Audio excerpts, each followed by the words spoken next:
I sleep on the traditional, ancestral, unceded territory of the Matsqui Nation who have lived here for time immemorial. Pesticide, herbicide, ecocide, suicide in Latin side means killer, or the act of killing. Culture side, language side, spirit side, ethnocide, are not these acts of genocide? Let's take away their culture, let's take away their land, let's take away their future and put them in a band. We'll take away their sovereignty, we'll take away their rights. We'll take away their liberty, we'll take away their might. I'll feed you my religion, but fail to add the love. Does it matter what I do to you? You'll be saved above. Let me teach your children so they can get ahead, learn the English language or maybe French instead. Here, I say, this land's for you, that you can call your own, but just don't try to title it or mortgage a loan. Here's a pass we made for you in case you want to leave. Permission might be granted, depending on your need. A pass to get married or visit your kid's school, to hunt for game or ask for rations. This is the new rule. There's a man that you can ask, an agent just for you. He's here to watch you Indians, to see what you might do. The Indians are a problem, see, that we just need to solve. They are savage and barbaric and have no white man skills at all. So let's just steal their children, teach them the white man rules, trade their parents' language culture for residential schools. And while their children are away, let's prohibit, yet provide for them the drink, then punish and mock them for getting inebriated. No one will see the link. Oh, and in the 60s, 70s, 80s, why not do a scoop? Give their children to white parents. Create another loop, a cycle of dependency, a cycle of despair. Give them cause for violence, beliefs that no one cares. Is anyone aware? Does someone care? By the time the 90s come, when the schools close at last, the foster care will be set up to break them from their past. Let's demand sterilization to weaken their nation, incarcerate their chiefs, let the drunks sleep on the streets, throw the men in prison, put women in the cells, place the kids in foster care, create for them a hell. We'll call upon the Mounties to enforce the rules, making sure we give them all the necessary tools to deliver the right sanctions to keep them in their place, but not protect their women who suffer violence and disgrace. We'll patrol and cruise along the highway of their tears, taking very few precautions to alleviate fears of abuse, abduction, pain, and death, of sickness and disease. Let's ensure our health care does not put them at ease, that they will be well treated when they walk into the doors of any institution that was founded on the floors of this land that we call home, yet we've ripped out from under their feet, fracking, extracting, damming, polluting air, rivers, lakes, and seas, masking environmental and systemic racism, ignoring contaminated water systems, endangering native plant and animal species, destroying ancient forests of old-growth trees. Eventually, will we wake up and hear your plea to stop? Wake up! Wake up! I think I hear you say, this land belongs to us to share.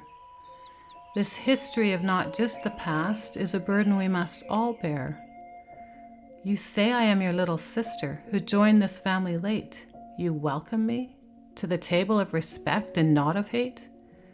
You invite me to share this land, to care for it together, not to claim it as a prize to own, but love it as we would our mother. The birds, the stars, the mountains, the living plants, they are all our relatives, even the water and the ants. You beckon me to enjoy alongside you what has been entrusted to us all, not just a few. Reconciliation is a longing of the heart. Remembering the past is the place to start. To publicly say we're sorry is one thing we have done, but unless we treat you as equals, we're just giving you a crumb that does not satisfy but only brings despair. Hope crushed once again, another burden to bear, that reconciliation is just a fictitious word that sounds good on paper or when it's heard by the settler who keeps on living on the land without duress. Nothing changes, all is well, life in Canada is the best. But what is best? Is it job prospects? Capitalism, socialism, democracy, environmentalism, sovereignty? These questions have no answers to which we'll all agree, but can we join together, turn toward each other, and with the others who have risen to the call, aligning with your longings that all things shall be well? Repatriation is a word that often has been used to rightly turn land back to the ones who've falsely been accused, who have suffered deep pain, given cause for agitation. But there's also another word to use. It's called rematriation, to return to Mother Earth, let her heal our ails, bringing her what we've made desolate, barren, and frail, to restore the fish and fauna and rewild the land again, making Earth a refuge for our children and our kin. It's not me versus you, but we, together in reverence and humility, before Creator whose breath fills us all. To pray we won't fall into cycles of self-destruction, pity or blame or reduction of who we are meant to be, not bound to the past but free. You've shown us that you cannot be suppressed, intimidated, annihilated, though we've sure put you to the test.